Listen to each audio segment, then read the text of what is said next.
오늘 말씀 제목이 하나님의 뜻입니다. 우리는 하나님의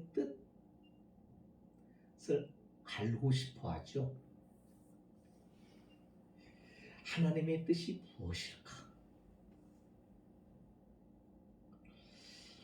인간이 하나님의 뜻을 다 헤아릴 수 있을까요? 없습니다. 인간의 생각, 인간의 머리로서는 하나님의 뜻을 헤아릴 수가 없어요. 우리가 살아가면서 부모의 은혜도 자식이 다 헤아리지를 못하고,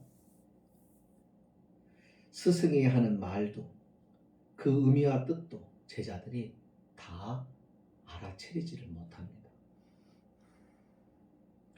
더군다나 피조물인 우리 인간이 하나님의 뜻을 다 알 수 없는 것은, 하나님의 뜻은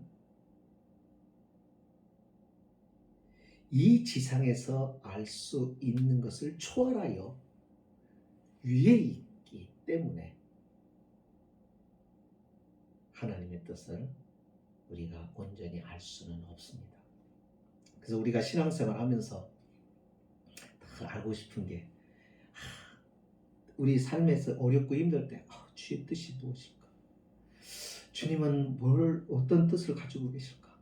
믿음의 성도들은 자꾸 알고 싶어 하죠. 그죠? 하나님의 뜻이 도대체 어디 있는가? 왜 나로 하여금 이렇게 힘든 과정들을 걷게 할까? 그 뜻은 무엇일까? 이런 것들을 자꾸 알고 싶습니다. 그러나 그 뜻의 내용을 알기 전에 먼저 우리가 생각해야 될 것이 뭐냐면, 하나님의 뜻이라는 것, 이 뜻이라는 것이 어떤 성격을 가지고 있는가를 알아야 됩니다. 하나님의 이 뜻은 조금 전에도 말씀을 드렸죠.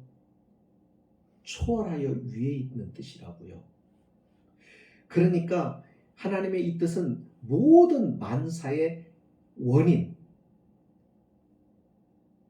모든 일의 원인이 되기도 합니다.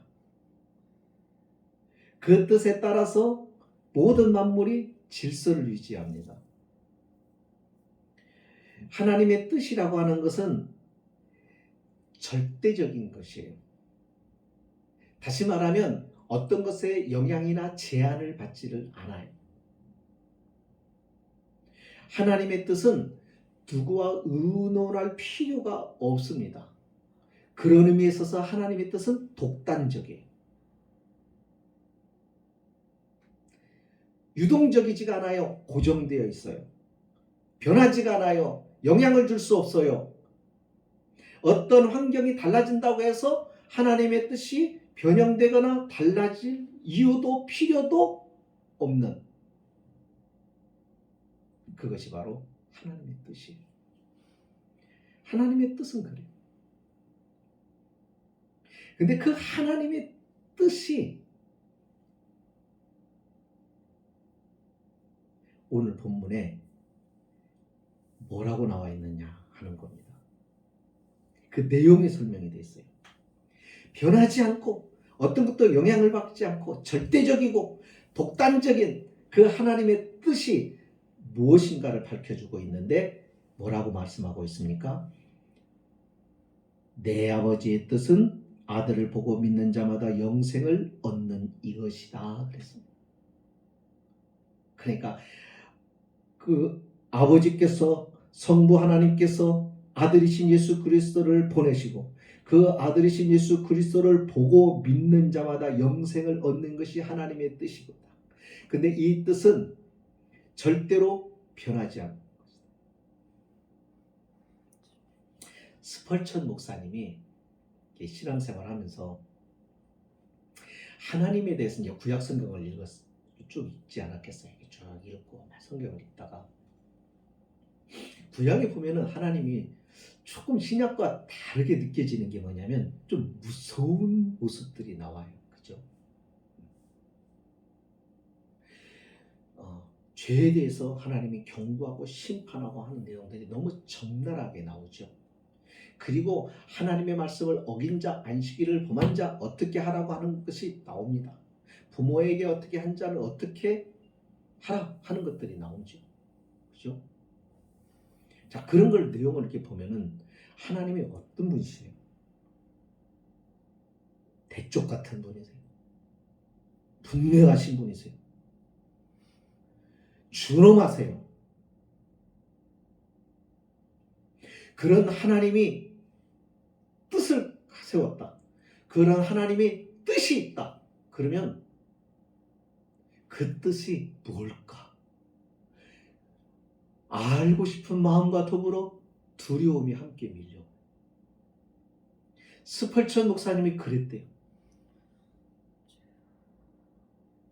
하나님의 이 성품을 봤을 때 하나님은 독단적이면서 하나님은 절대적이면서 하나님은 절대 변하지 않은 그 하나님의 뜻, 그분의 뜻이라고 한다면 얼마나 두려울까? 생각해 보세요. 절대 권력을 가지고 있는 왕이 그 왕의 절대적인 뜻을 세웠다고 했을 때 백성들은 편안할까? 그렇지 않을 거예요. 스펄전 목사님도 하나님이 두려웠는데 오늘 이 본문의 말씀을 보면서 하나님의 뜻이 무엇인지를 알았고 하나님의 뜻이 무엇인지를 알고 난 다음부터는 그 두려움에서 벗어났다고 말합니다. 그 하나님의 뜻이 무엇이었어요? 긍휼이었어요. 그 하나님의 뜻이 사랑과 구원이었어요.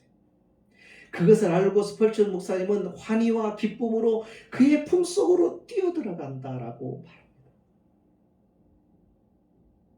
처음에는 하나님의 성품을 보고 하나님의 그분의 독단적인 것을 보고 하나님의 그 권위를 보고 두려워했는데 그 하나님의 뜻이 그런 하나님의 뜻이 뭐였다고요?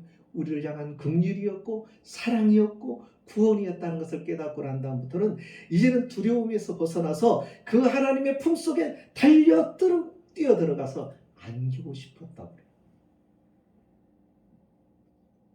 이것이 우리 믿음의 가진 자의 모습이어야 합니다. 뿐만이 아니에요. 이 하나님의 뜻을 하나님이 뜻을 세우실 뿐만 아니라 그것을 확증하셨어요. 다시 말하면 우리가 믿도록 못을 박으셨단 말이에요. 우리는 참 의심이 많아요. 그래서 한 번 말해갖고 난다. 그래서 강조를 해야 되고 또 강조를 해야 되고 증명을 해야 되고 그래야만이 믿죠. 시편 40편 7절로 8절에 이런 말씀이 나옵니다. 내가 왔나이다. 나를 가리켜 기록한 것이 두루마리 책에 있나이다. 나의 하나님이여 내가 주의 뜻 행하기를 즐기오니 주의 법이 나의 심중에 있나이다.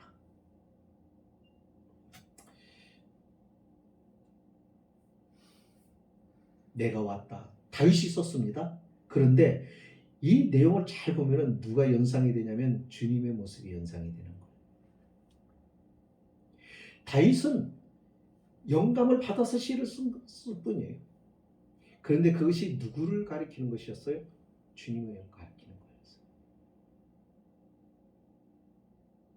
시편에 뿐만 아니라 다른 여러 곳에서 선지자들도 영감을 받아서 내용을 썼는데 그것이 알고 쓴 것보다는 어떻게 보면 그 영감을 받고 그것을 기록한 것인데 그것이 주님을 가리키는 주님의 사역을 가리키고 어떤 모습으로 오셔서 어떠한 일을 하시고 어떻게 고난받으시고 죽으실 것인가에 대해서 아주 적나라하게 묘사를 해놨죠.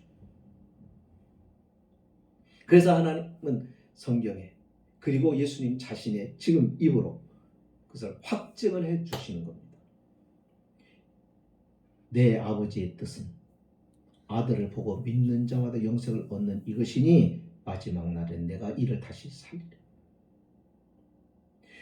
아버지의 뜻을 내가 확증한다. 그 얘기입니다. 하나님이 우리를 선택해 우리를 구원하신다는 게 이게 보통 일이 아닙니다. 우리는 너무 이 구원에 대해서 이제는 막 뭐라고 할까요?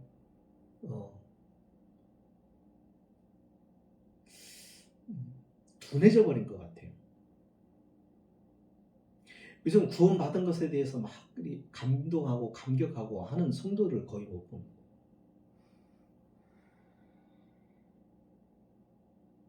주님이 나를 구원해 주셨다고 하는 것을 이렇게 생각하면서 막 감동스러워서 막 눈물이 글썽거리는 성도들이 많지가 않아요.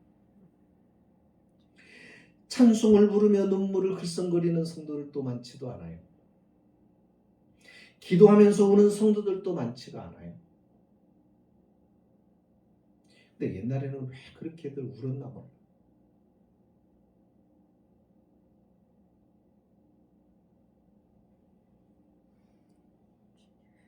그 정도로 우리가 메말라 버린 겁니다. 그 정도로 우리가 강팍해져 버린 겁니다. 하나님께서 우리를 선택하셨습니다. 내가 선택을 당했는지 받았는지 알지도 못하는데 주님 먼저 나를 선택하셨습니다. 이것이 37절에 나옵니다. 아버지께서 내게 주시는 자라고 그랬습니다. 예수님께서 그랬어요. 아버지께서 내게 주시는 자. 주님을 만나기도 전에 주님은 내게 주시는 자가 있다고 그랬습니다. 그건 누구예요? 주님을 만나기도 전에 예비된 사람. 어떻게 예비된 사람? 성부 하나님이 예수님을 만나기로, 예수님을 만나게 하기로, 구원하기로 선택한 사람. 그러니까 하나님이 선택했어요. 선택으로 시작한 겁니다. 저와 여러분의 믿음이 주님을 아는 지혜가 하나님의 선택에서부터 시작이 된 겁니다. 수많은 사람 가운데 선택된 것입니다. 이 지구상의 인구가 얼마예요?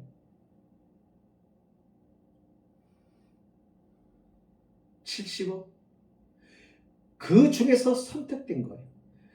하나님께 선택된 사람이 우리가 사는 이 시대만 70억이라고 하면 그 70억 가운데 선택된 사람이 얼마입니까?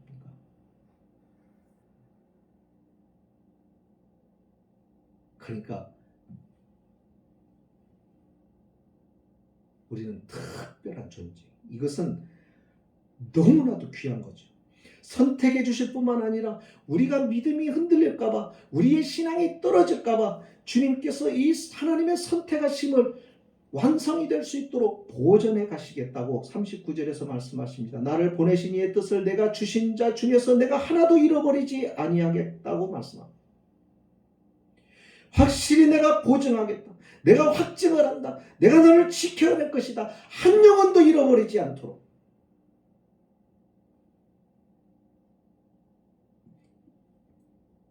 이것이 주님의 강한 의지죠.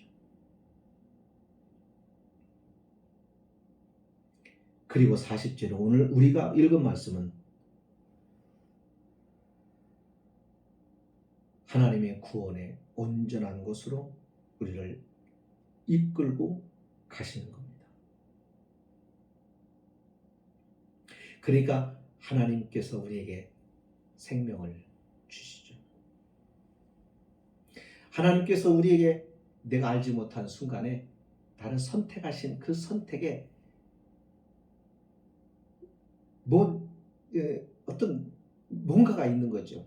우리가 알 수. 그 선택된 자가 주님을 만나고 새 생명이 생기는 거거든요.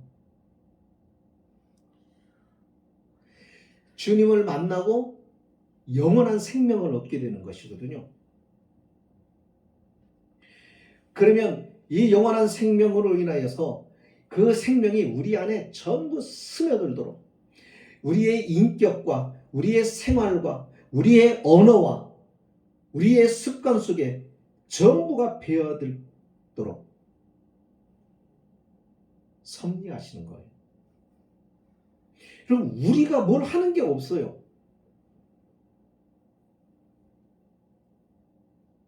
믿음 생활이요? 잘 보세요. 우리의 믿음이라는 게 하나님의 섭리와 간섭이 없이 제대로 될까요? 하나님의 손 놓고 선택만 하시고 너 이제부터 내 백성이니까는 이렇게 살아야 돼. 그러면은 이 선택하신 것이 온전히 구원이 완성이 될까요?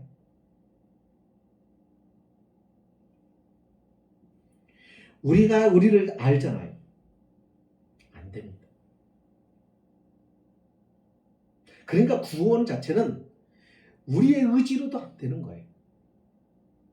이거는 하나에서부터 열까지, 시작에서부터 끝까지 우리의 의지와 상관이 없이 이것은 전체가 하나님이 주관하시는 것이에요. 그러니까 이 구원은 실패가 없는 거예요. 그 실패가 없는 구원 안에, 그 은혜 안에 저와 여러분이 들어와 있다고 하는 것은 이거는 엄청난 축복입니다. 근데 그 축복이 복이 되는 것을 모르는 거예요. 이게 정말 안타까운 거죠. 그래서 빌립보서 1장 6절에 말한 거예요. 너희 속에 착한 일을 시작하신 이가 그랬어요. 너희 속에 착한 일을 시작하신 이, 그가 그리스도 예수의 날까지 이루실 줄을 우리가 확신합니다.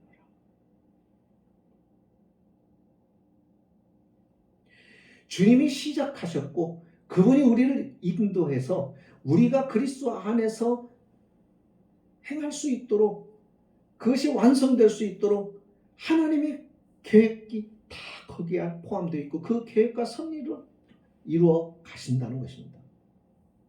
그러니까 하나님이 시작했으니까 하나님이 완성하시겠다는 거죠. 잘 보시면, 제가 요즘 느끼는 게 그거예요. 목사인데도 참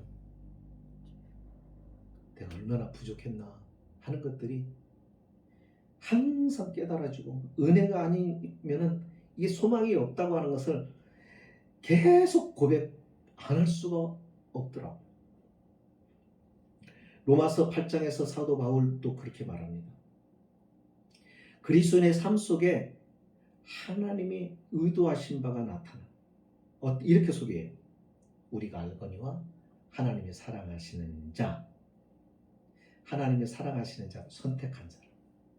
하나님의 사랑하시는 자가 또 어떤 사람? 그의 뜻대로 부름을 받은 사람. 이런 사람에게는 모든 것이 합력하여 선을 이루느니라 그랬습니다. 그 합력되는 모든 일이라는 것이 좋은 일만 있는 것이 아닙니다. 힘든 일도 있고 괴로운 일도 있고 실패한 일도 있고 죄진 것도 있고. 그러니까 참 귀한 것은 뭐냐면 하나님의 섭리가 없이 내가 살면서 내가 죄를 짓고 내가 막 잘못 살고 하는 것이 내게 아무런 유익을 주는 것이 아니에요. 이것이 오히려 내게 해가 되고 이것이 내게 피해가 되고 이것이 내게 저주가 되는데, 주님의 은혜 안에서 붙들려서 살아가는 우리에게는 심지어는 내가 실족하여 넘어져서 죄를 지은 것이라 할지라도 그것을 통하여 하나님께서 은혜로 바꿔 가시고 우리를 성숙케 하시고 우리를 다듬으시고 우리를 새롭게 하시는 것으로 사용하셔서 우리를 복되게 하신다는 것입니다. 이 과정들을 하나님께서 우리의 삶에서 이루신다는 거죠. 그렇게 이루시는 목적이 그 다음에 소개가 됩니다. 그의 아들의 형상을 본받게 하여. 그의 아들의 형상을 본받게 하여. 하나님의 아들의 형상을 본받게 한다는 것은 쉽게 말하면 예수님과 같이 만드신다는 거예요. 우리를 예수님같이 만든다는 거예요.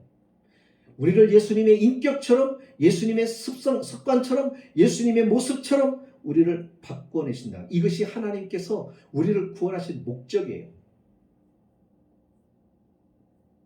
단순히 천국 가는 게 목적이 아니에요. 천국 가면 천사들이 있어요.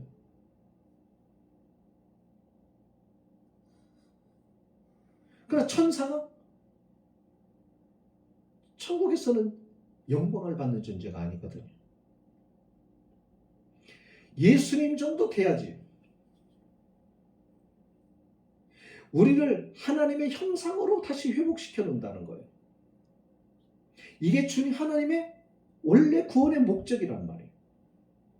자, 그러면 봅시다. 그러면 우리가 신앙생활하면서 이렇게 보시면은 우리가 믿음 생활하고 주님 안에서 살아가고 그러다 보면은 우리가 내가 선해져 가고 있다는 것을 느끼십니까? 아니면 선한 것을 내가 선해져 가고 있다고 하는 것을 느끼지 않는다면, 아니면 내가 자꾸 갈수록 내가 얼마나 죄인인가를 더 잘 알게 됩니까?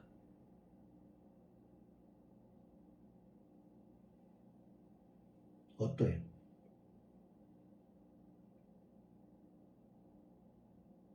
그러니까 하나님이 우리를 구원하셔서 선택하시고 우리를 그 선택을 인도해 가시고, 하나님이 인도하시는 목적이 우리 주 예수 그리스도의 그 아들의 형상을 본받게 하기 위해서 하시는 목적 가운데서 우리가 어쨌든 변화되어 갈 것은 분명한데, 변화가 우리가 느껴지는 변화냐 이거예요. 우리가 어떻게 느껴요? 다만 우리가 선해지고 있다고 하는 것을 느껴요? 아니면 내가 죄인이라는 것을 계속 느끼는 거예요. 갈수록 죄인이라는 것을 더 많이 느끼는 거예요. 죄인이라는 걸 더 많이 느끼는 거예요.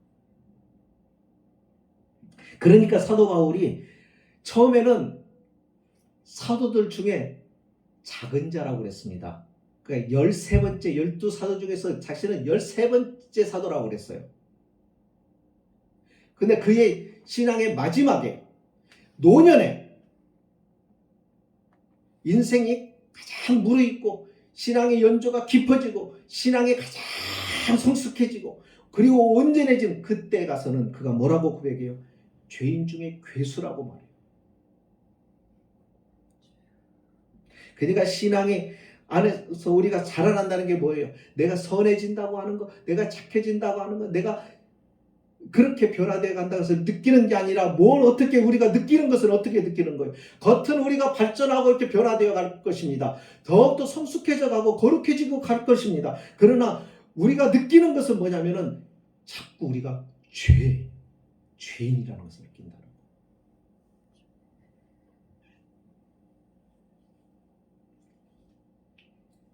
자, 그렇게 되면 어떻게 될까요?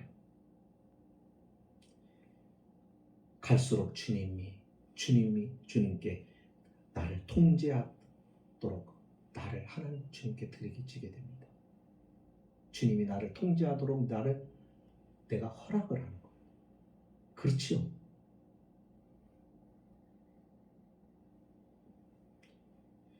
그러면서 나도 모르게 주님을 닮아가는 거예요. 주님께 나를 통제하도록 허락하는 거예요. 주님께 나를 드려서 주님이 나를 다스려 주기를 허락하는 거예요. 그럴 때 예수의 생명이 우리 안에서 드러나기 시작하는 것입니다. 어떻게 해요? 성령의 열매로요. 그래서 갈라디아에서 말하는 열매가 어떻게 맺혀져요? 사랑이, 희락이, 화평이, 오래 참음, 자비, 양성, 충성, 온유, 절제와 같은 우습의 인격의 열매가 맺혀집니다. 그러니까 우리가 신앙생활에서 그런 걸 잘 몰라요. 이 변화라고 하는 것이 자꾸 가난한 사람이 부자 되고 사업이 망한 것이 회복이 되고 이것만 생각을 하는 거예요. 신앙생활이 그 1차원적으로만 생각을 하는 거예요. 병든 사람이 건강해지고. 그거는 신앙의 초보에서 있어지는 일들이에요. 어린 신앙의 사람들을 주님께서 영적으로 잘 케어하려고 다독거리는 것이에요. 신앙이 깊어지고 성숙해지면 훨씬 고난이 많고 훨씬 어려움이 많고 우리의 성숙하게 변화되는 인격을 내가 느끼기보다는 내 속에 감추어져 있는 이 죄성을 발견하는 것이 훨씬 더 많아요. 그래서 어떻게 하는 거예요? 주님이 필요한 거예요. 주님이. 절대적으로 내게 주님이 필요한 거예요. 다른 거 필요 없어요. 주님이 내게 필요한 거예요. 그리고 주님께 나를 허락하는 거예요. 주님은 나를 주장해 주십시오. 주님 나를 붙들어 주십시오. 주님 나를 다스려 주십시오.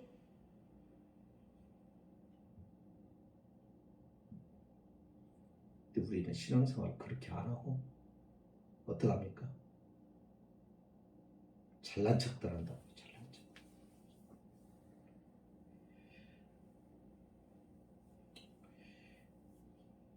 이렇게 주님께 허락할 때 주님께서 우리 안에, 우리의 인격 속에 그리스도의 생명이 우리 안에서 머무르시면서 우리의 속에서 주님의 성품을 드러내게 하신다. 그게 뭐예요? 성령의 열매로, 인격의 열매라고. 그게 주님의 모습이죠. 이게 드러나는 거죠. 자, 그런데 이렇게 하는 과정에서 하나님의 뜻이, 아까도 말씀드렸죠. 이 뜻은 변한다고 안 변한다고요? 안 변합니다. 그래서 이 하나님의 뜻은 불가항력적인 거예요. 절대로 변하지 않아요. 이 변하지 않는 하나님의 주권적이고 불가항력적인 하나님의 뜻과 우리의 뜻이 갈등을 빚을 때가 있습니다.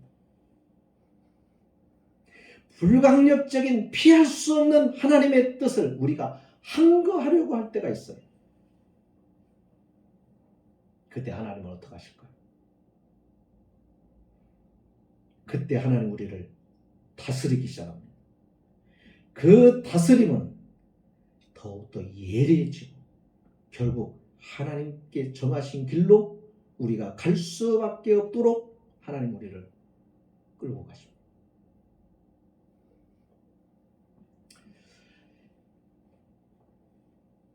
여러분, 지구가 움직이고 있다고 하는 거, 땅이, 이 대륙이 움직이고 있다는 거 들어보셨죠?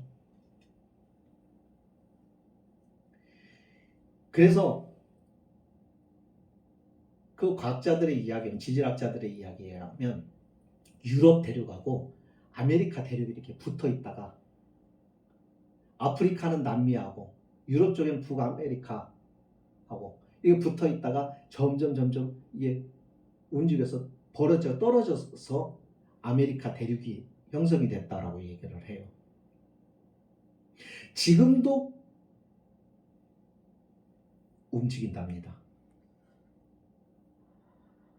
그 증거가 뭐냐면, 우리는 느끼지 못하지만 그 증거가 뭐냐면 지진이에요. 지진. 그러니까 그 대륙이 보면은 우리가 눈에 보이는 것만 산 있고 계곡이 있는 게 아니라 바다 안에도 계곡이 있어요. 아주 깊은 계곡, 해구라고 그래. 해구. 그 계곡의 깊이가 깊은 데는 엄청 깊습니다.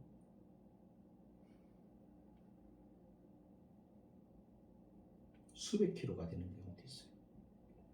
어쨌든 그런데 지층 단면이 움직이는 거예요. 그러나 우리는 못 느껴요. 움직입니다.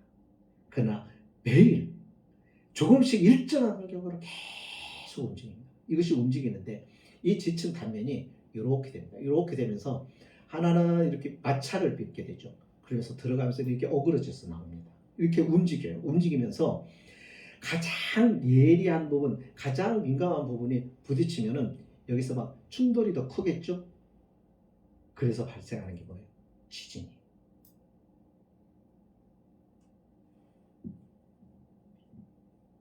하나님의 뜻은 저와 여러분에게 있어서 마치 큰 대륙의 지판의 이동처럼 불가항력적입니다. 이것은 우리가 기도해서 돌릴 수 있는 게 아닙니다. 하나님의 뜻이 기도로 돌아서는 게 아닙니다. 하나님의 뜻은 거대하게 움직입니다. 이 대륙을 움직이는 힘이 분명히 있지만 그 힘을 아무도 느끼고 의식할 수 없어요. 하지만 사실은 움직이고 있는 거예요. 하나님의 뜻을 우리는 이해할 수 없어요. 하지만 그것이 언제나 움직여가고 있고 정해진 비율에 따라서 정확하게 움직여 나가는 대륙의 지판처럼 그렇게 불가항력적으로 움직여 나가고 있습니다. 뜻하신 대로 이루어져 가고 있습니다. 여기에서 하나님의 이 뜻에 저항하시겠습니까? 그렇다고 한다면 그 힘이 한꺼번에 밀리면서 거기에서 하나님은 갑작스러운 저와 여러분의 삶을 조정하시는 일들이 시작이 되는 거예요. 그래서 우리의 인생에 엄청난 일들이 발생하는 것이죠. 그러나 하나님의 뜻에 점진적으로 자신을 복종시키려고 하면 하나님의 은혜로 말미암아 우리의 눈이 열려져서 매일 그 하나님의 길을 보고 그 길로 행하게 되는 것입니다. 그럴 때 우리는 하나님 뜻에 복종하게 되는 거죠. 하나님의 거룩하신 뜻이 움직이고 있는데 그것을 우리가 기억하고 그 뜻에 순응하면서 순종하면서 강자는 하나님이 보여주시고 알게 하시고 거기서 기쁨을 누리게 하시지만 그렇지 않는 자에게는 불강력적인 역사로 성도로 하여금 알게 하시기 위해서 갑작스럽게 그의 한가함을 하나님이 꺾어버리시는 일이 발생한다는 것입니다. 이것이 하나님의 뜻입니다.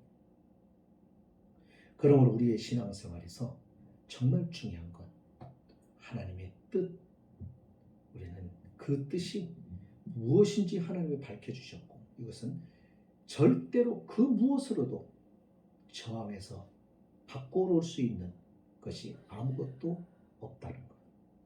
그 뜻을 향하여 가고 있는 저와 여러분이 거기에 하나님이 불러주신 것입니다.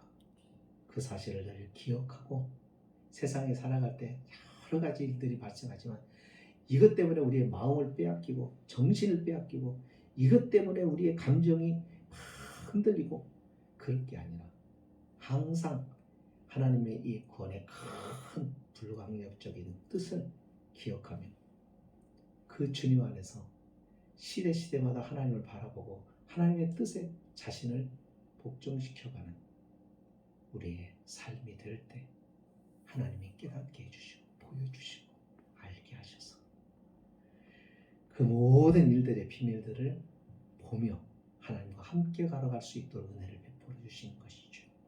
그와 같은 삶이 저와 여러분에게 기쁨으로 다가갈 수 있었으면 좋겠고 그래서 날마다 주를 인하여 즐거워하며 찬송하는 아름다운 믿음의 생활이 이루어지기를 주의 이름으로 축복합니다. 기도하십니다.